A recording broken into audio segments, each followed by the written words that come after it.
pessoal, tudo certo? Tudo bem com vocês? Hora da atualização das informações do Internacional. Venha todo mundo comigo. Cheguem aqui, inscrevam-se no canal. Joinha, sempre joinha. Não esqueça agora o joinha, se não tu esquece no final do vídeo.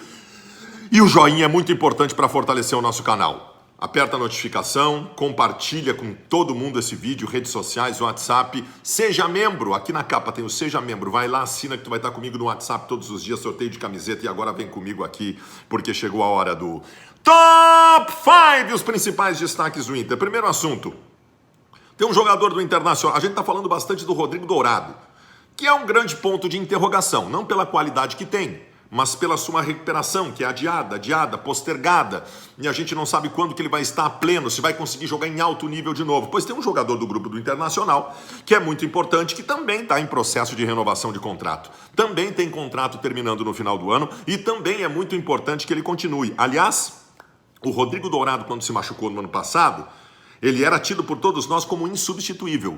Nos arrepiava os cabelos cada vez que o Dourado não jogava.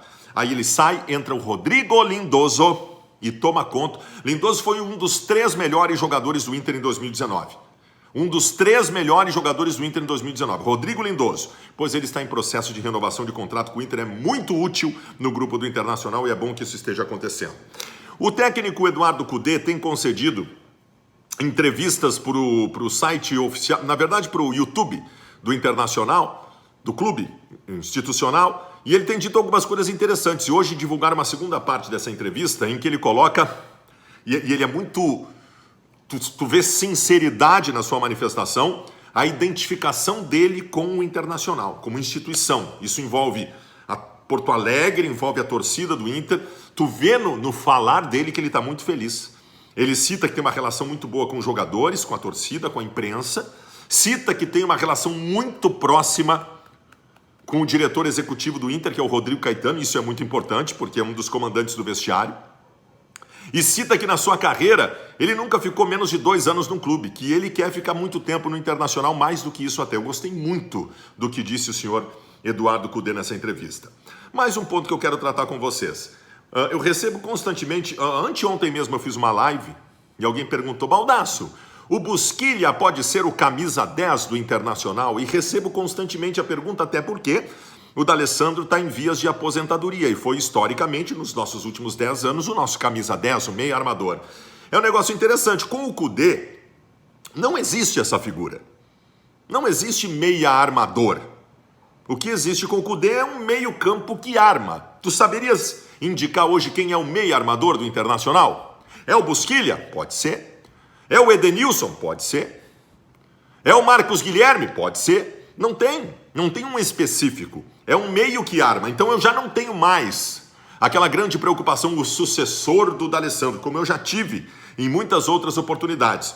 O Inter tem um processo que arma e que não depende exclusivamente de um camisa 10, o meio armador clássico. Tem uma outra coisa interessante também que a gente é constantemente perguntado sobre vendas do Internacional. Ontem mesmo eu recebi assim, por que o Inter não vende o Potker? E também recebi, se o Flamengo quer tanto o Dourado, vende o Dourado para o Flamengo.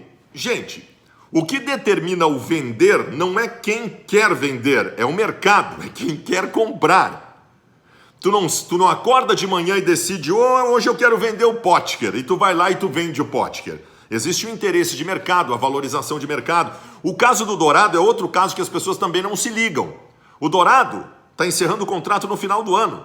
Tu não vende o Dourado agora. Ninguém vai comprar o Dourado. O Dourado pode assinar um pré-contrato agora no meio do ano. Se o Dourado fosse para o Flamengo agora e não vai ir, o Dourado sairia praticamente de graça. O Flamengo ressarciria alguma coisa do Internacional pelo restante do contrato. Então não é assim vender, é o mercado que define.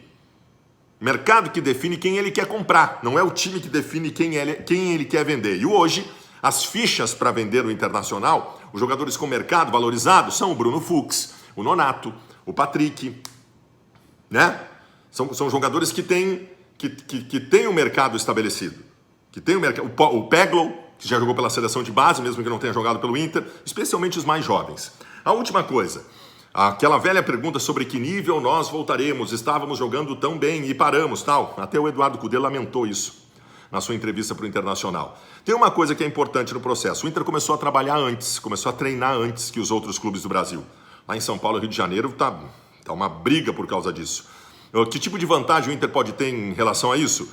Os treinamentos não estão sendo a pleno, né? Você sabe. É treinamento físico com todo um resguardo. Não existe trabalho coletivo, não existe evoluções táticas em trabalhos, aquelas coisas todas. A única coisa que eu acho que pode valer a pena aí, por ter começado antes que os outros uma base, o Inter ter menos risco de lesões do que os outros times quando voltar. Porque, gente, vai ser um amontoado de jogos de agosto em diante. Amontoado de jogos. Então o fato do Internacional começar um pouquinho antes talvez tenha uma estrutura muscular melhor para suportar esse tipo de coisa e lesionar menos gente, o que seria realmente bastante significativo. Beijo para vocês, até mais!